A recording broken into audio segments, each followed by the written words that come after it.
Bíblia, no livro de Atos, capítulo 6.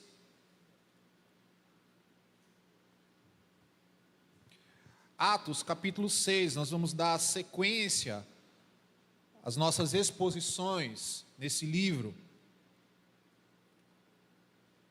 que conforme nós já vimos, esse livro fala sobre os atos de Jesus. A gente conhece muito como os Atos dos Apóstolos, mas poderíamos facilmente identificar o livro de Atos como os atos de Cristo por meio da sua igreja. Então, Atos capítulo 6, do versículo 1 ao versículo 7. Acompanhe comigo a leitura desse texto que diz o seguinte: naqueles dias, aumentando o número dos discípulos, houve murmuração dos helenistas contra os hebreus, porque as viúvas deles estavam sendo esquecidas na distribuição diária. Então, os 12 convocaram a comunidade dos discípulos e disseram: não é correto que nós abandonemos a palavra para servir às mesas. Por isso, irmãos, escolham entre vocês 7 homens de boa reputação, cheios do Espírito e de sabedoria, para os encarregarmos deste serviço. Quanto a nós, nos consagraremos à oração e ao ministério da palavra. O parecer agradou a todos. Então elegeram Estevão, homem cheio de fé e do Espírito Santo, Filipe, Prócoro, Nicanor, Timão, Parmenas, Nicolau, prosélito de Antioquia. Apresentaram estes homens aos apóstolos que, orando, lhe impuseram as mãos. A palavra de Deus crescia e em Jerusalém o número dos discípulos aumentava. Também um grande número de sacerdotes obedeciam à fé. Vamos orar mais uma vez, pedindo a iluminação do Espírito Santo nessa noite. Pai, aqui estamos diante da Tua santa palavra. Que o Senhor possa iluminar o nosso coração e a nossa mente nessa noite para compreendermos aquilo que o Senhor tem a falar conosco, como igreja e como crentes em Cristo Jesus, Senhor. Que o Senhor nos ajude a sairmos daqui confrontados e conformados à Tua palavra, mediante a Tua graça. Que o Teu Espírito Santo possa atuar no coração de cada um aqui presente. No nome de Jesus, amém. Bom, antes de olharmos aqui o entendimento desse texto, eu queria iniciar a nossa reflexão dessa noite fazendo menção a uma jornada de um universo de fantasia imortalizado na obra do J.R. Tolkien, que é O Senhor dos Anéis. Nossos adolescentes aqui vão saber muito bem disso daí. Nas palavras de Tolkien, a obra do Senhor dos Anéis, nela nós encontramos uma narrativa épica que ecoa verdades eternas entre a luta do bem e do mal, simbolizando ali em toda a trajetória daqueles personagens na Terra-média. Imagine um cenário similar àquele da Terra-média ali. Se você assistiu os filmes ou leu o livro, você vai lembrar, mas se não, tente imaginar aí um cenário bem medieval, onde uma terra ela é afligida por sombras e trevas, onde o coração de cada habitante ali estava repleto de medo, inquietação e desafios.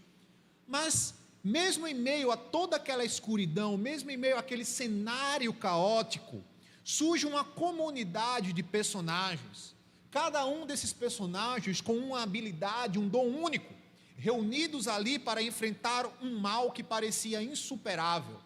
Quem conhece a história vai saber que esse mal era o Senhor das Sombras, chamado Sauron. Essa comunidade, ela era composta por personagens fictícios, como hobbits, elfos, anões, magos, representando ali uma diversidade de culturas, cada um com sua habilidade, cada um com sua história de vida. Cada integrante dessa comunidade possuía a sua própria trajetória de vida, os seus desafios, suas perspectivas. No entanto, todos eles estavam unidos num propósito comum: destruir o anel do poder e assim colocar um fim sobre a ameaça do mal. Mas o que é que essa história da Terra-média tem a ver com a igreja e tem a ver com o nosso texto aqui de Atos capítulo 6? Bom, assim como na Terra-média, a igreja é uma comunidade comprada pelo sangue de Cristo. A igreja aqui também enfrentava desafios e adversidades. A igreja aqui também tinha que lidar com o mal, com os problemas referentes ao pecado que aflige a humanidade. Os discípulos e a igreja, eles viviam num mundo de constante transformação. E os discípulos de Cristo, unidos pelo seu sangue, pelo seu sacrifício, chamados agora ao desafio da grande comissão, se encontravam em meio de outros desafios com o crescimento da igreja. Veja que no livro de Atos, conforme nós estamos vendo nessas exposições, o que nós encontramos aqui é uma narrativa que vai muito além de um mero relato histórico. Infelizmente, às vezes nós olhamos para o livro de Atos e pensamos que é só uma narrativa histórica acerca do início da igreja. Mas o livro de Atos ele é muito mais do que isso. O livro de Atos é uma janela do passado que projeta luz sobre a jornada presente da igreja hoje. O livro de Atos, ele fala sobre a igreja, mas não somente a igreja do primeiro século, mas também a igreja dos dias de hoje. Os desafios daquela igreja eram os nossos desafios, aliás, são os nossos desafios. Então veja, até então, nós estamos sendo, a cada exposição aqui, transportados para os primeiros passos de uma comunidade que florescia ali, em meio à ressurreição de Cristo, irradiando ali a esperança e a transformação de todos ao seu redor. Era uma comunidade que estava com o coração em chamas, fervoroso, pelo fato do seu mestre ter ressuscitado, e agora desempenhavam todos os esforços para proclamar essa mensagem. Nós vimos em pregações passadas que as pessoas elas vendiam as propriedades e repartiam entre si para que houvesse o crescimento ali da igreja. Porém, a Bíblia ela nos mostra que a nossa jornada de fé, ela não é uma jornada sem desafios. A jornada cristã é uma jornada com desafios. E esses desafios chegaram à igreja. A comunidade ela estava crescendo. As necessidades estavam ali surgindo. Alguns problemas estavam aparecendo ali e exigiam ações pontuais e sábias por parte dos líderes.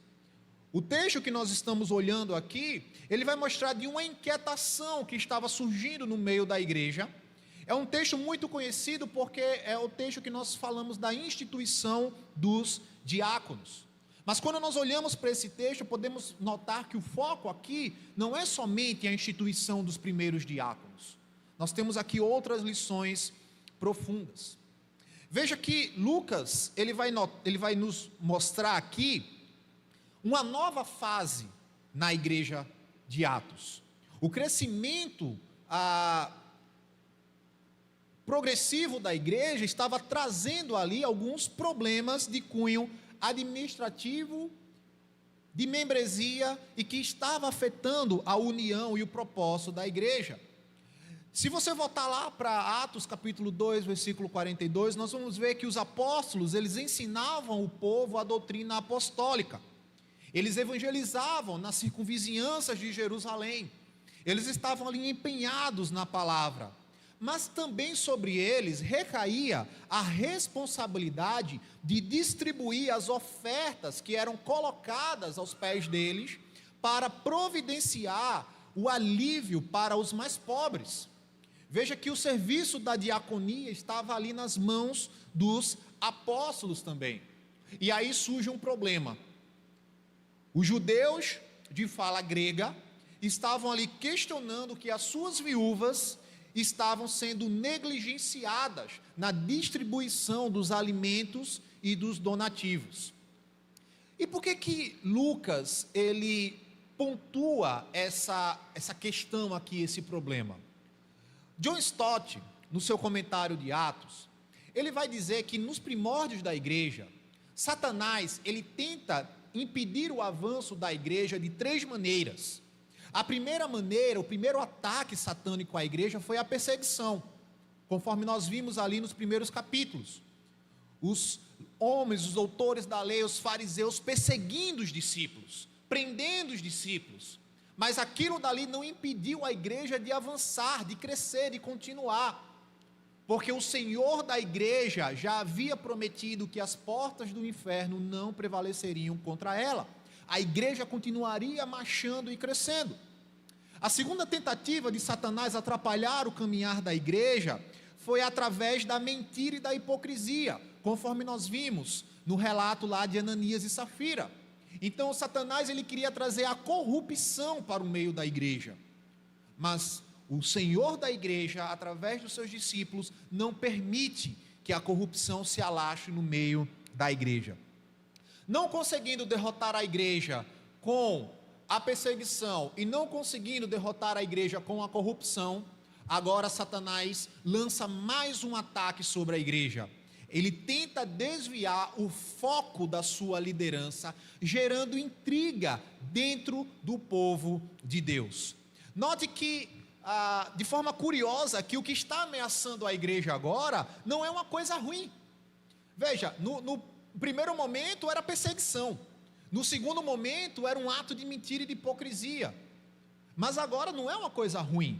O problema é que a assistência social não estava sendo cumprida de forma satisfatória. O crescimento da igreja estava provocando um problema de assistência social. A questão é que os apóstolos eles estavam atendendo a mesa e com isso eles não estavam cuidando daquilo que eles foram chamados para cuidar, que era o ensino da palavra e a oração, era a instrução da doutrina do povo. Então eles tinham que correr de um lado para o outro para servir as mesas e ensinar o povo. Os discípulos da igreja primitiva, eles eram uma família e eles não estavam isentos desses conflitos e desafios. Então surge aqui esse problema, e agora o que fazer? Está havendo murmuração aqui no nosso meio, está havendo um problema aqui de assistência dos mais pobres. Diante disso, Lucas, ele traz o relato de como essa solução, como esse problema ele foi solucionado. E dentro dessa solução nós temos algumas aplicações para nós como igreja hoje. Se você olhar primeiro comigo o versículo 1, nós vamos ver que Lucas, ele registra que um dos problemas que a igreja estava enfrentando naquele momento era o desafio da união. Veja aí o versículo 1 de Atos 6. Naqueles dias, aumentando o número dos discípulos, houve murmuração dos helenistas contra os hebreus, porque as viúvas deles não estavam sendo esquecidas na distribuição diária. É interessante porque uma coisa que sempre foi um problema na igreja é a questão da união. Não é à toa que Jesus, na sua oração sacerdotal, ele ora pedindo união. Raciocina comigo, se você ora pedindo algo, se você ora pedindo saúde, é porque lhe falta saúde. Então Jesus ora pedindo unidade ao Pai, por quê? Porque ele sabia que por causa do pecado, haveria momentos que a união, ela estaria em falta dentro da igreja.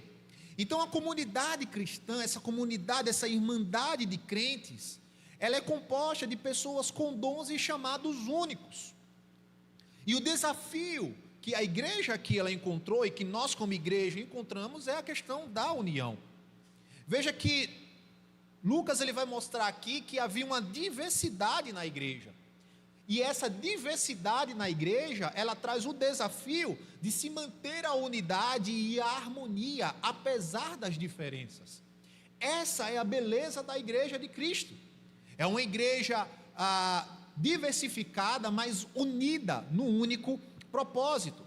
Então, esse aumento crescente da igreja trouxe à tona esse problema da união. Veja uma coisa interessante aqui.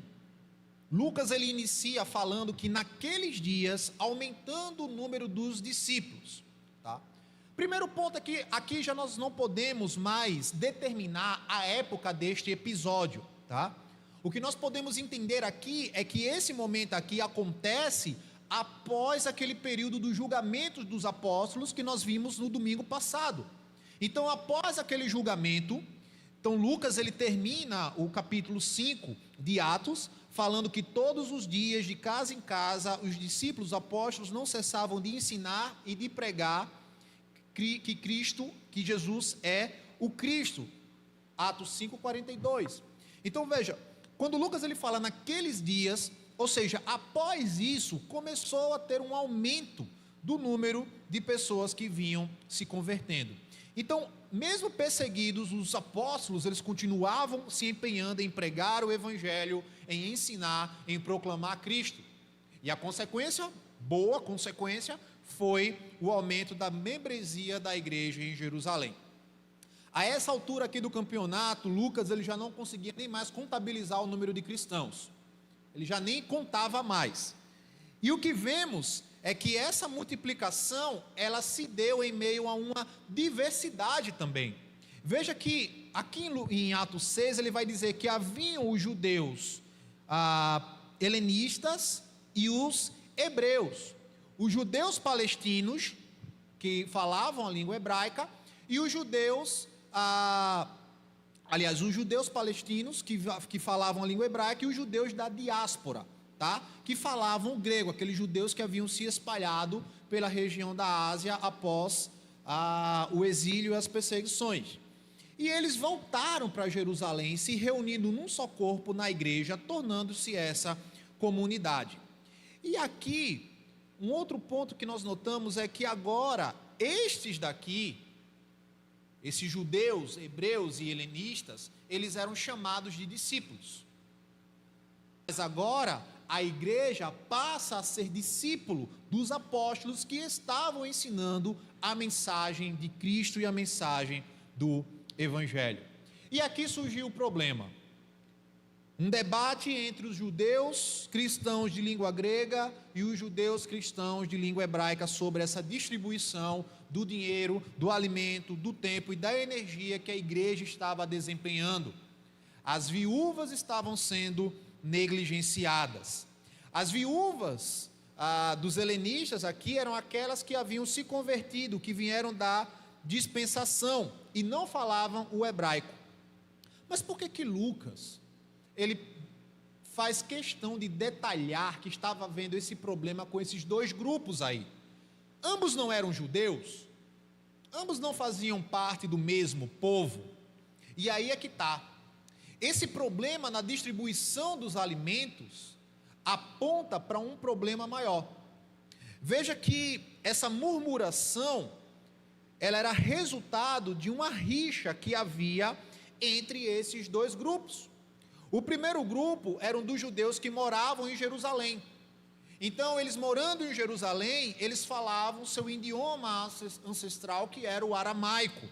E eles se orgulhavam, porque eles não haviam abraçado e nem absorvido ali nenhuma cultura dos outros povos. Eles continuavam ali puros na sua cultura.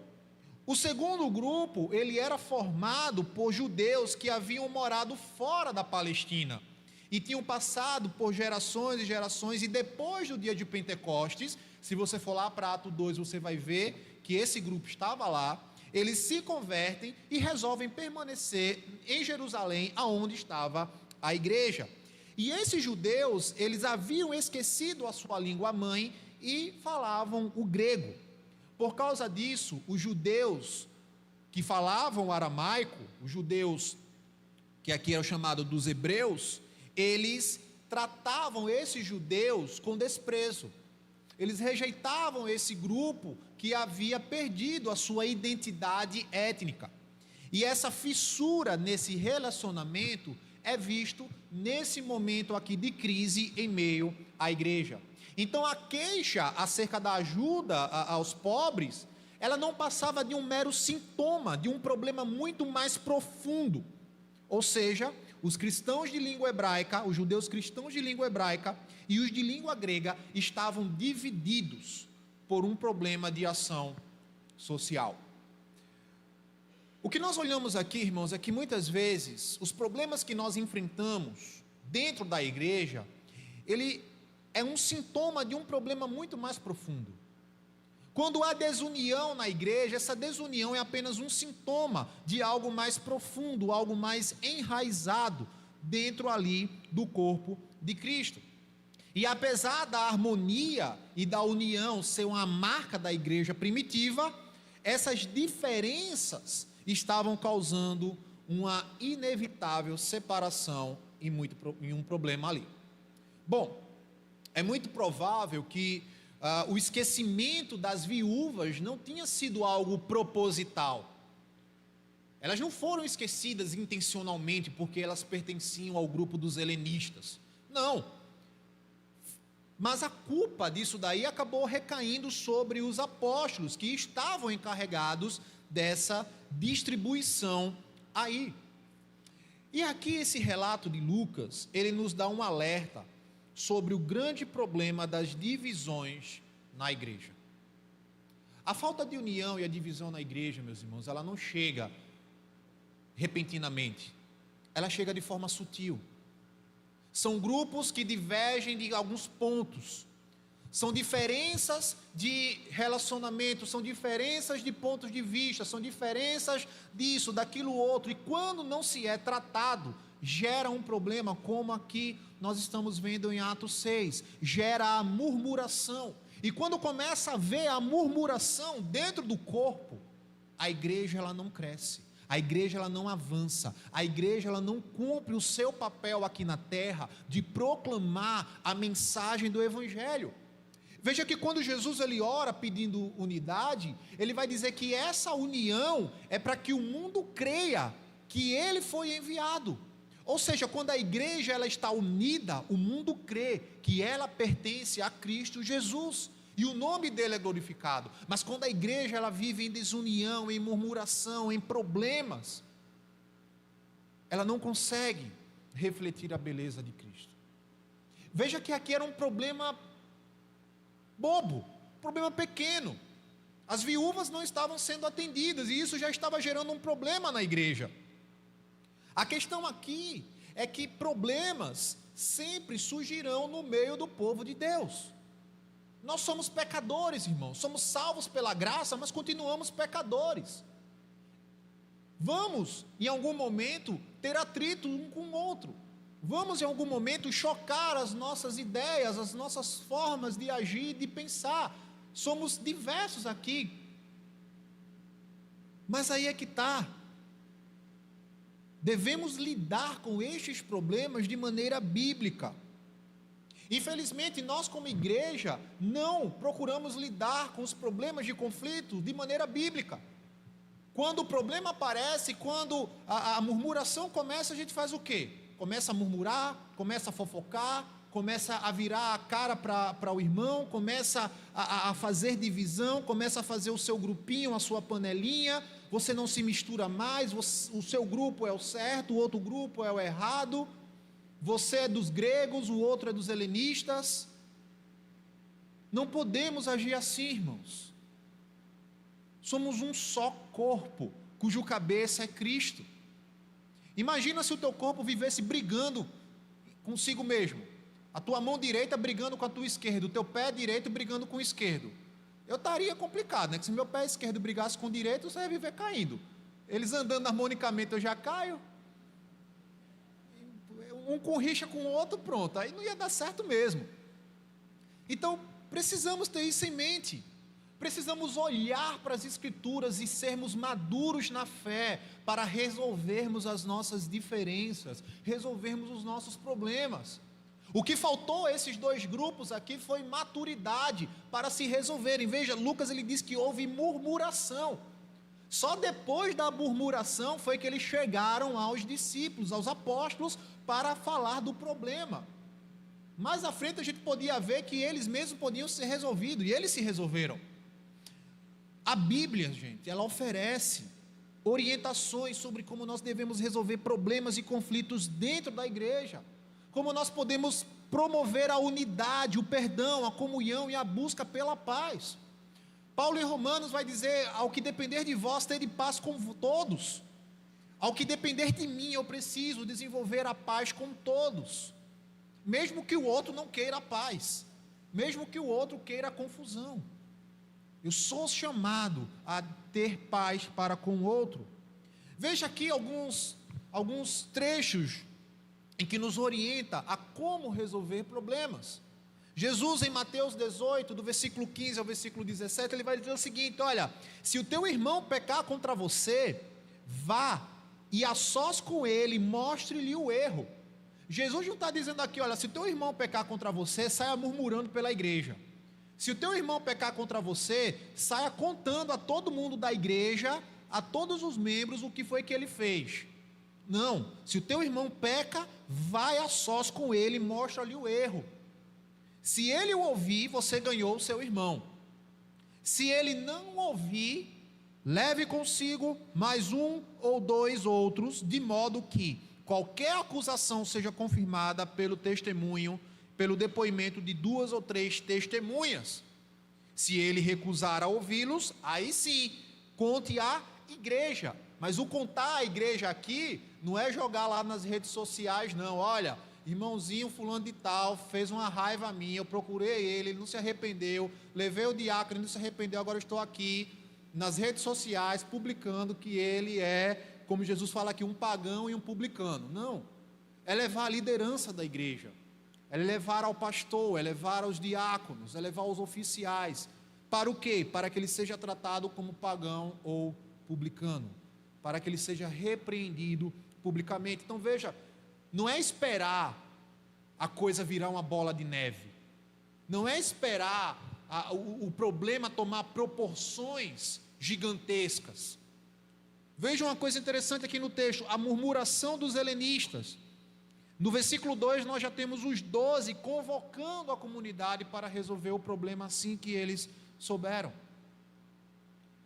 Efésios capítulo 4, do verso 1 ao 13, Paulo vai dizer: eu, prisioneiro no Senhor, rogo-lhes que vivam de maneira digna da vocação que receberam. E aí você pergunta para Paulo: Paulo, como é que eu posso viver da maneira digna dessa vocação que eu recebi? E aí Paulo vai complementar: sejam completamente humildes e dóceis, sejam pacientes, suportando uns aos outros com amor, façam com todo o esforço para conservar o quê? A unidade do Espírito pelo vínculo da paz. Somos chamados, irmãos, a conservar a unidade do Espírito. A Bíblia ela nos exorta a mantermos a união, não para sermos bonitinhos nas redes sociais, mas ele nos chama a união para conservarmos a unidade do Espírito por esse vínculo da paz. Gálatas 6, do 1 ao 2, Paulo vai dizer: irmãos, se alguém for surpreendido em algum pecado, vocês que são espirituais deverão restaurá-los com mansidão. O que é que Paulo está dizendo aqui? Se algum irmão na igreja ele caiu em pecado, ou ele está errando em algum ponto, aquele que é mais maduro na fé, vai lá e chama ele à correção. Mas o que é que geralmente nós vemos na igreja? Quando o imaturo na fé ele cai, a coisa se espalha que nem pólvora. Veja o que Paulo continua indo em Gálatas: cuide-se, porém, cada um, para que também não seja tentado. Levem os fardos pesados uns dos outros, e assim cumpram a lei de Cristo. Veja a ordem que a Bíblia ela nos dá: levar os fardos pesados uns dos outros. A Bíblia não está dizendo: coloque mais um fardo pesado sobre o pesado fardo do outro. O que infelizmente muitas vezes nós fazemos. A pessoa já tem um fardo pesado sobre os seus ombros, e a gente vai lá e coloca mais um, e mais um, e mais um, e vai gerando a desunião dentro da igreja.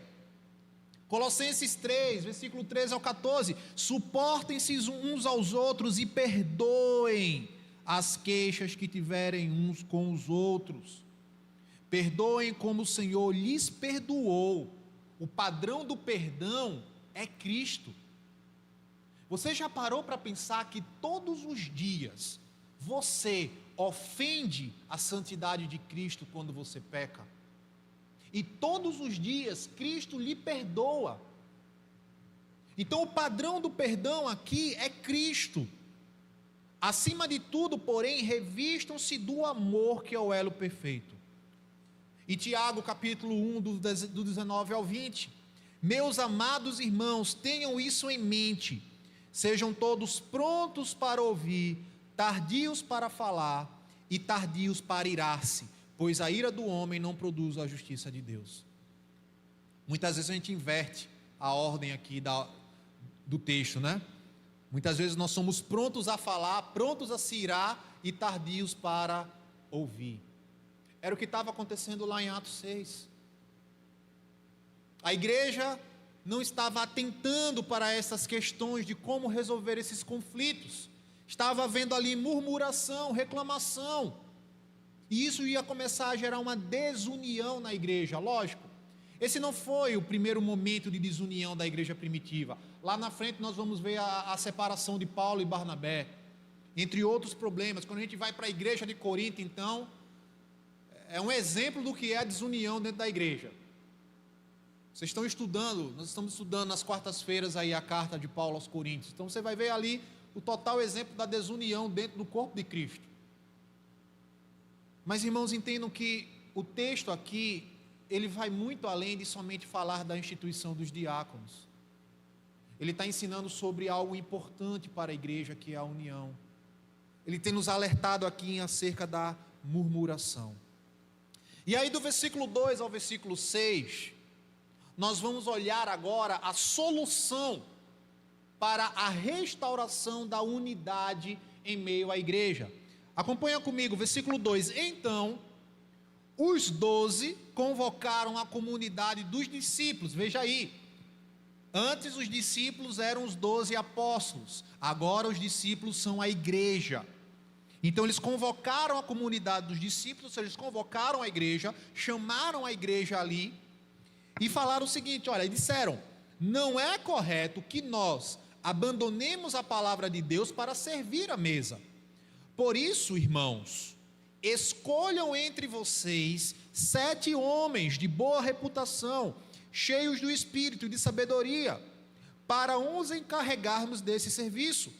Quanto a nós, nos consagraremos à oração e ao ministério da palavra. O parecer agradou a todos. O que nós vemos aqui de imediato é que os discípulos, aliás, os apóstolos, eles não foram negligentes e nem remissos em relação ao problema que estava acontecendo na igreja. Eles agiram de forma rápida e com sabedoria para estancar essa hemorragia que estava colocando em risco a paz interna da igreja e o testemunho dela para o mundo.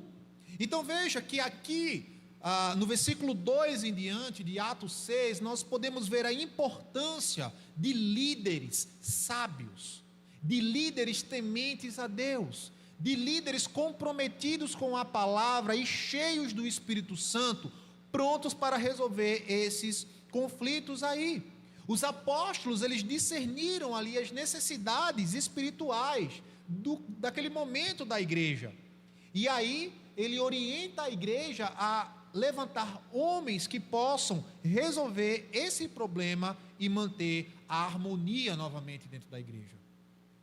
Note que na igreja primitiva, a solução para este problema da distribuição das doações para as viúvas foi a escolha dos 7 diáconos para cuidar dessas necessidades práticas.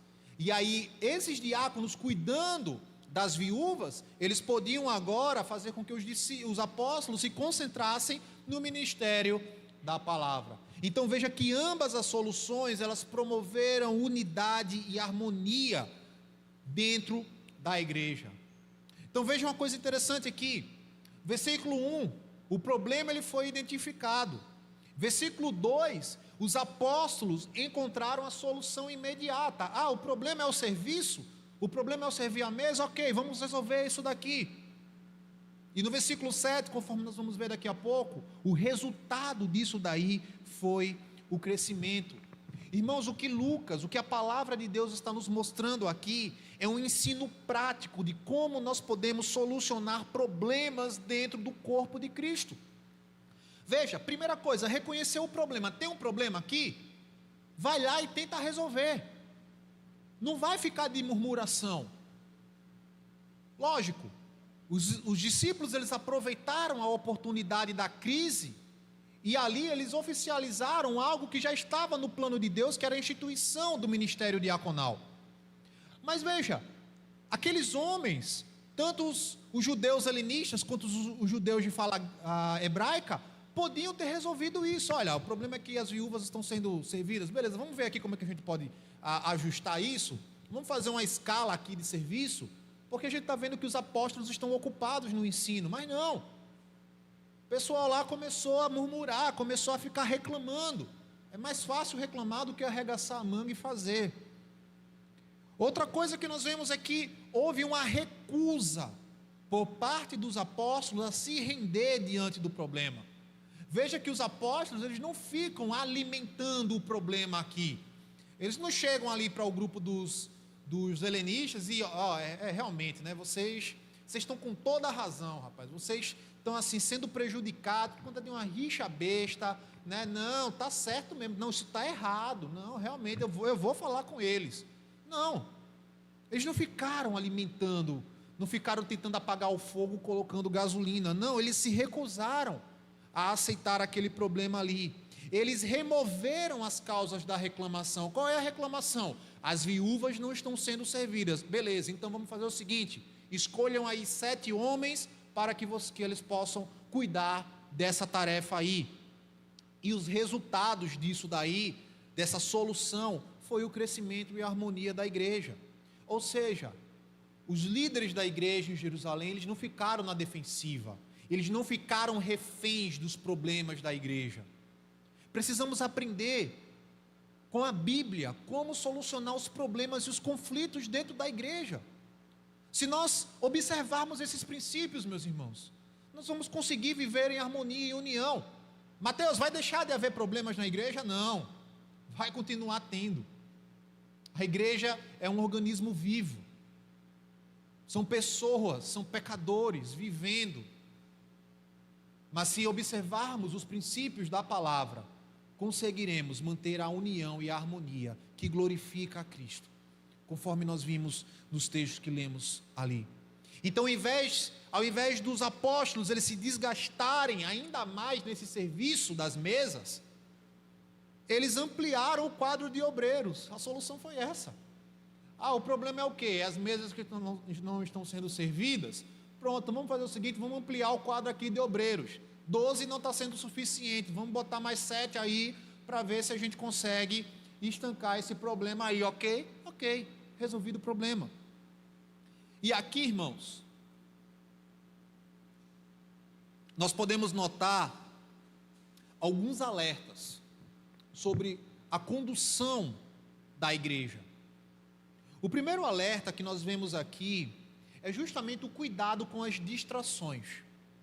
Veja que os apóstolos, eles vão dizer que eles não podiam abrir mão da pregação e da doutrina para ter que somente se dedicar ao cuidado das mesas. Aqui não tem nenhuma sugestão, não tem falando nada de que os apóstolos, eles estavam vendo a questão social da igreja como algo inferior à palavra. Não. A questão é que eles foram chamados para o ensino, para a palavra, para a oração, para esse cuidado espiritual. Não que eles estivessem isentos do cuidado à mesa, mas a questão é que se eles fossem cuidar das mesas e cuidar da palavra, eles não iam conseguir fazer nenhum e nem fazer outro. Então, havia um cuidado aqui. Então, era esse ponto aqui que Satanás ele queria tocar. Fazer com que os apóstolos se distraíssem da sua missão de ensinar a doutrina, de ensinar a palavra e pregar o evangelho. Aos apóstolos foram confiados a palavra de Deus, o ensino que fundamentava a igreja. E eles não podiam abandonar as trincheiras da oração e do ensino e do ministério da palavra para focar a sua força e sua energia em outras áreas. Se eles fizessem isso, seria uma distração mortal. Infelizmente, nós vemos igrejas cujos líderes têm levado seus esforços para o lado social, enquanto a palavra ela é negligenciada. E o resultado disso é uma igreja que vive uma ortopraxia, uma prática das boas obras, mas uma igreja que não tem a ortodoxia, uma igreja que não tem a doutrina correta, que fundamenta e faz ela caminhar. A igreja ela precisa ser ortodoxa, a palavra correta, e ortopraxa. Viver a palavra de maneira correta, viver a palavra conforme Tito vai dizer, boas obras. O segundo alerta que Lucas ele nos dá aqui é o cuidado com o serviço. Os apóstolos eles entenderam a necessidade do cuidado com as mesas, e eles reafirmaram a necessidade de continuar o serviço de assistência aos pobres. A evangelização, a evangelização ela não anula a ação social. O ministério da palavra não anula a ação social. A solução não era os apóstolos deixarem as suas atividades, mas escolherem homens com as credenciais corretas para exercer esse ministério. E uma coisa interessante aqui é que os diáconos, eles não foram escolhidos pelos apóstolos, eles foram escolhidos pela igreja. Veja o que o texto diz, olha: não é correto que nós abandonemos a palavra para servir à mesa, por isso, escolham entre vós, ou seja, os apóstolos colocam sobre a igreja a responsabilidade de escolher os seus diáconos. Escolham entre vocês 7 homens, de boa reputação, cheios do espírito de sabedoria, para se encarregarem deste serviço. E veja que no versículo 6, com a escolha, a igreja escolheu esses 7 homens e o parecer agradou a todos. E uma coisa interessante aqui é que esses homens escolhidos pela igreja faziam parte da igreja, mas os apóstolos, eles deixaram algumas credenciais bem estabelecidas de quem eles seriam. A escolha dos diáconos, ela seguiu 3 parâmetros: parâmetro moral, parâmetro espiritual e o parâmetro funcional. Em outras palavras, esses homens precisavam ser íntegros. Veja, homens de boa reputação. Boa reputação aqui é no sentido de que esses homens não tinham nada de imoral para acusá-los. Eram homens com um caráter ilibado, eram homens corretos diante da igreja e da sociedade, não somente de aparência, mas da sua vida interior também.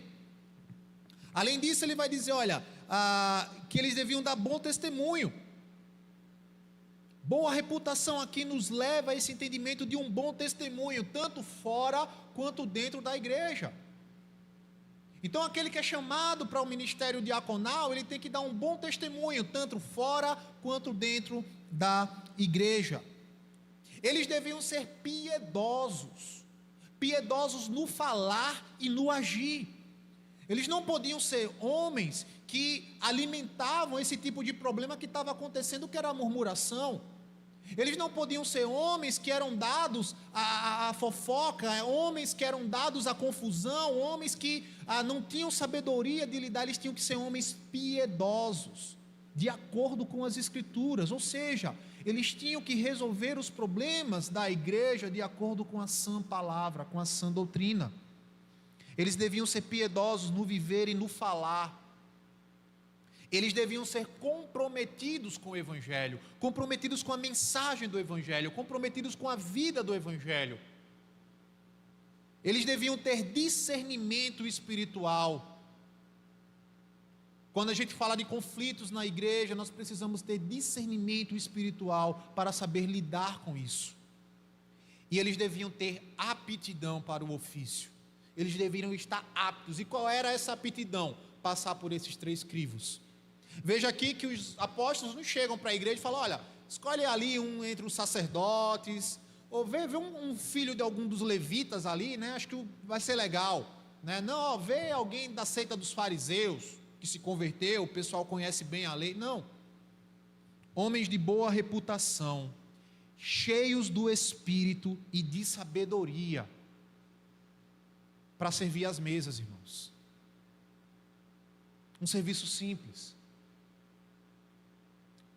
O serviço mais simples que nós desempenhamos na igreja deve ser feito de forma piedosa, cheio do Espírito Santo e com sabedoria.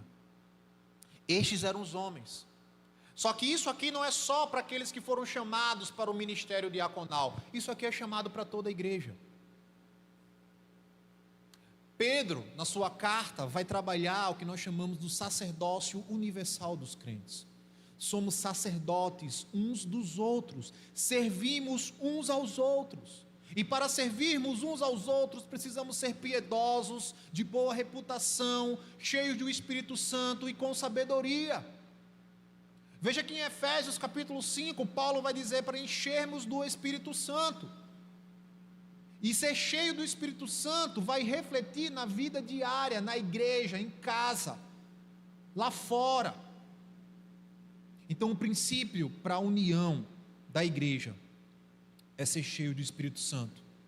E mais à frente, lá em Timóteo capítulo 3, versículo 8 a 12, Paulo ele vai ampliar as qualificações destes diáconos, incluindo aí o testemunho da mulher e dos filhos, ou seja, aqueles que foram chamados para servir a igreja no ministério diaconal, essa prerrogativa aqui, ela também é válida para sua esposa e para os seus filhos. Não adianta o diácono ele ter boa reputação, ser cheio do Espírito de sabedoria, e o filho ser o enviado do capeta dentro da igreja. Não. Isso é refletido na família. Terceiro alerta que nós vemos é o cuidado com a palavra. Deus ele chama o seu povo para o ministério do serviço. Todos nós somos diáconos, mas ele chama pessoas diferentes para ministérios diferentes. Aqueles que são chamados para a oração e ministério da palavra, aqueles que são chamados para o serviço, aqueles que são chamados para tantas outras coisas dentro da igreja. O Espírito Santo ele distribuiu dons. O Espírito Santo ele distribuiu uma diversidade de dons. Imagina se todo mundo aqui tivesse o mesmo dom. A igreja não ia avançar, porque todo mundo ia querer fazer o que o seu dom diz. Mas cada um tem o seu dom. Então, dessa forma que Lucas, ele vai destacar esses ministérios da igreja, a diaconia da mesa e a diaconia da palavra, a ação social e a pregação do evangelho.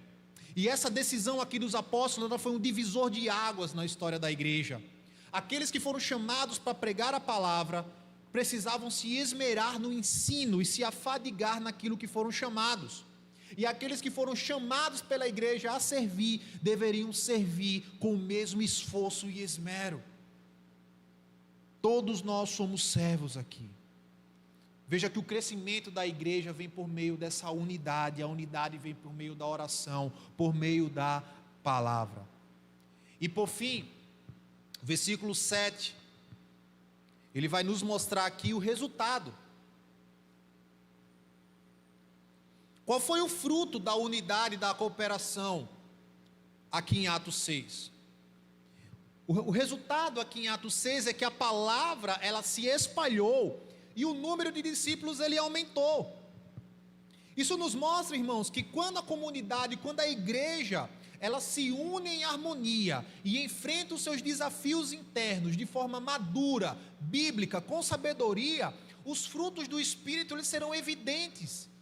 E aí virá o crescimento da igreja, não só numérico, mas de qualidade também.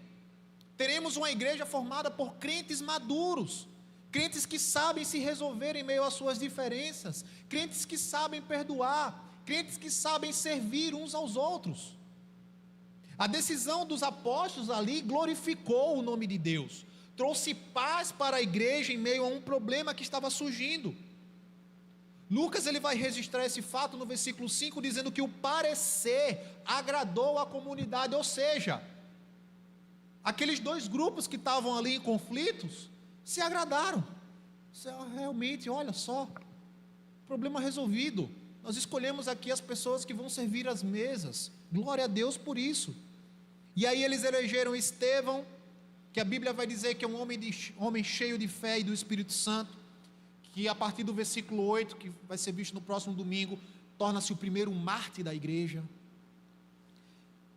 Chamaram Felipe, Prócoro, Nicanor, Timão, Parmenas, Nicolau, prosélito de Antioquia. Uma outra coisa interessante que nós vemos aqui é que estes homens que foram chamados eram homens tanto do grupo dos helenistas quanto do grupo dos hebreus.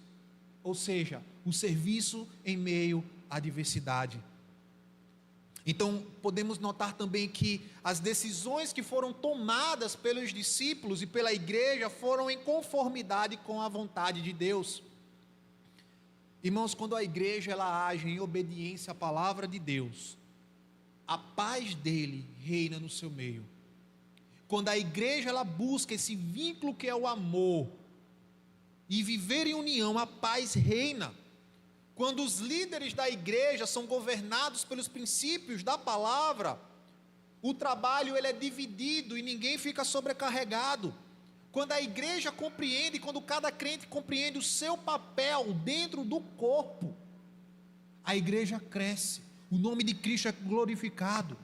Quando a igreja ela escolhe a sua liderança de acordo com os preceitos que Deus estabeleceu para os líderes, as tensões elas são resolvidas com sabedoria, as necessidades elas são supridas e a igreja vai crescer com ousadia, proclamando esse evangelho.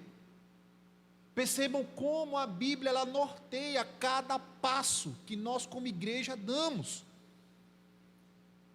E o resultado dessa escolha dos diáconos acalmou os ânimos dos helenistas, estancou a murmuração, trouxe contentamento à igreja, e os apóstolos poderiam agora continuar o seu trabalho no ministério da palavra.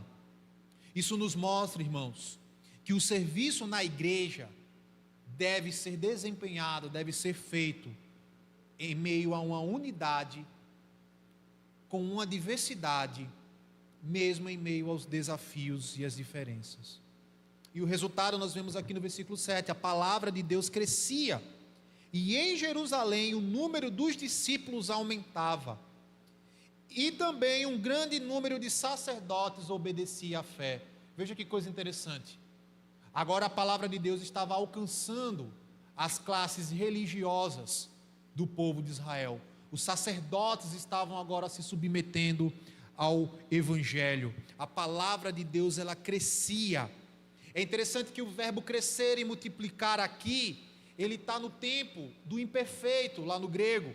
Isso significa uma ação que tem um efeito contínuo, ou seja, o crescimento e a multiplicação da igreja, eles são contínuos, ele não parou, a igreja ela continua a crescer, e crescer, e crescer, a ponto de João ter a sua visão lá em Apocalipse e falar que o número era incontáveis daqueles que estavam ao redor do Cordeiro. E a Bíblia é o principal instrumento usado por Deus para levar a sua igreja ao crescimento espiritual. E o crescimento da igreja, ela depende da sua união. Só a título de curiosidade, você percebe que Lucas ele desiste de contabilizar o número. Em Atos 1,15, Lucas ele vai dizer que cerca de 120 pessoas se converteram. Em Atos 2,41, 3.000. Atos 4,4, 5.000. Atos 5,14, Lucas já começa a escrever, e crescia mais e mais a multidão de crentes. Atos 6,1, multiplica-se o número dos discípulos. Atos 6,7, crescia a palavra de Deus em Jerusalém, se multiplicava o número dos discípulos. Atos 9,31, a igreja crescia em número. Atos 16,5, e a igreja aumentava em número, até que Lucas desiste. Por quê? Porque não vai ter como mais contar, porque a igreja está crescendo, e o efeito desse crescimento é a palavra de Deus, que traz união, que faz com que os crentes entendam o seu papel dentro do corpo. Concluindo, meus irmãos, qual a conclusão e a aplicação desse texto de Atos 6? Essa narrativa de Atos 6, do 1 ao 7, ela vai nos trazer lições profundas, lições da importância da unidade, da sabedoria, da cooperação dentro da igreja, mesmo diante a diversidade e a adversidade. Vocês lembram que no começo eu citei para vocês a ilustração do Senhor dos Anéis? Lá em Senhor dos Anéis, na Terra-média, havia diferença de personagens. Cada personagem pertencia a uma classe, cada personagem pertencia a um povo, mas todos estavam unidos num único propósito para enfrentar o mal. Assim é a igreja. Pessoas diferentes, com formações acadêmicas diferentes, com níveis sociais até mesmo diferentes, mas unidas num só propósito, onde todos são iguais diante do Deus que chamou cada um de nós,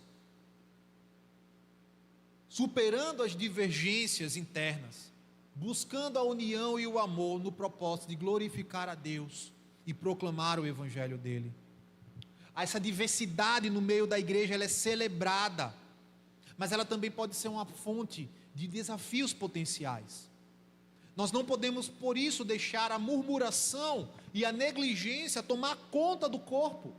As nossas diferenças, elas não podem gerar conflitos. Ao contrário, as nossas diferenças devem ser a razão de buscarmos a unidade pelo elo do Espírito Santo. E saber como o meu irmão pode me ajudar e como eu posso ajudar o meu irmão, como eu posso servir a ele, como eu posso carregar a carga dele, ele pode carregar a minha carga. A igreja é um corpo com muitos membros, cada um com um papel, cada um com uma contribuição valiosa. Precisamos entender que cada um contribui de forma valiosa para o andamento e o crescimento desse corpo. Mesmo que você seja somente aquele irmãozinho que senta lá no fundo da igreja e fica orando, intercedendo por todos, sua contribuição é valiosa para o corpo. É fundamental reconhecermos isso uns nos outros, respeitarmos as diferenças. Precisamos entender também que a prioridade da igreja é a palavra de Deus. A ação social, ela é importante, deve acontecer, mas a palavra, ela é fundamental para o crescimento da igreja.